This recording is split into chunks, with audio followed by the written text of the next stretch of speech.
Assalamualaikum warahmatullahi wabarakatuh. Kenalkan, saya Wahyu Andini, INPM 005. Baik, di sini saya akan menampilkan tugas dari surveillance kesehatan masyarakat yang mana dosen pengampunya Bapak Dr. Nova Arihman, SKM MKes.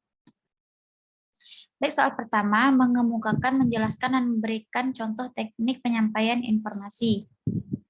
Yang pertama, secara umum, informasi diartikan sebagai sekumpulan data yang telah diproses dan dikelola sedemikian rupa hingga menjadi suatu yang mudah dimengerti dan bermanfaat bagi penerimanya. Sedangkan secara etiologis, informasi berasal dari kata informatime dalam bahasa Latin.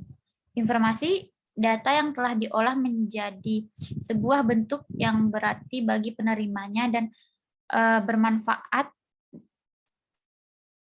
Selanjutnya ada definisi tersebut merupakan definisi informasi dalam pemakaian sistem informasi. Informasi sangat dibutuhkan orang untuk menambah wawasan, memperbarui pengetahuan, dan sebagai bahan beropini. Yang mana contohnya teknik penyampaian informasi melalui media elektronik, informasi bisa disampaikan melalui media elektronik, televisi, radio, dan sebagainya. Dan juga bisa melalui internet. Soal selanjutnya mengemukakan, menjelaskan, dan memberikan contoh langkah-langkah menampilkan hasil analisis statistik. Terdapat 5 langkah atau tahapan yang sistematis kegiatan statistika.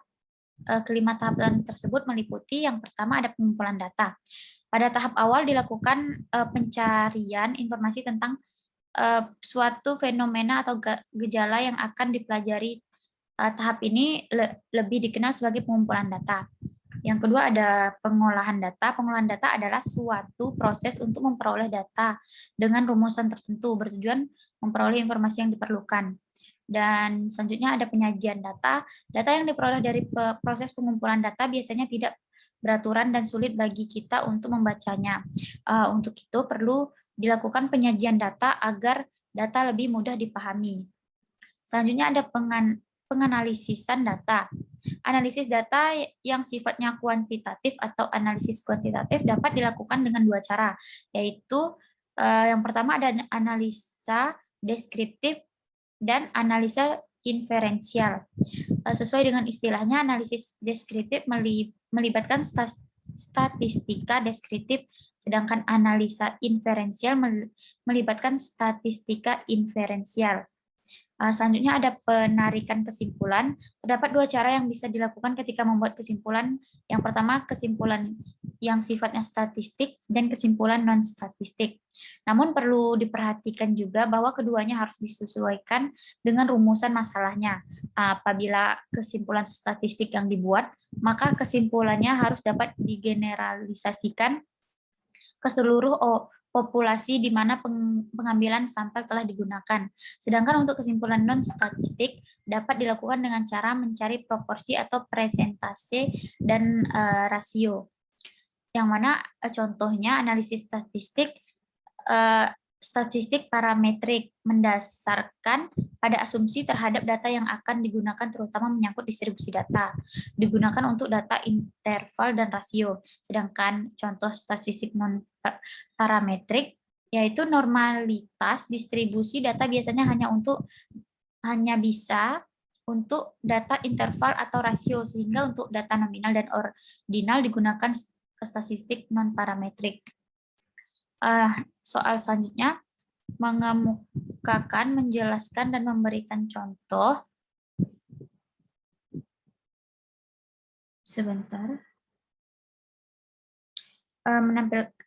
Mengemukakan, menjelaskan, dan memberikan contoh langkah-langkah penampilan informasi hasil analisis statistik. Yang pertama, tetapkan pengukuran yang tepat dan jelas. Hal ini membuat apa yang akan kita ukur. Pengumpulan data. Yang kedua, pengumpulan data. Analisa. Saat melakukan pengumpulan data harus memperhatikan poin-poin terdekat. Dan yang ketiga ada analisis dan interpretasi. Dimulai dengan melakukan pengecekan korelatif terhadap data yang kemudian akan diinterpretasikan lebih lanjut. Baik, mungkin sekian yang dapat saya sampaikan. Apabila ada yang salah, saya mohon maaf. Assalamualaikum warahmatullahi wabarakatuh.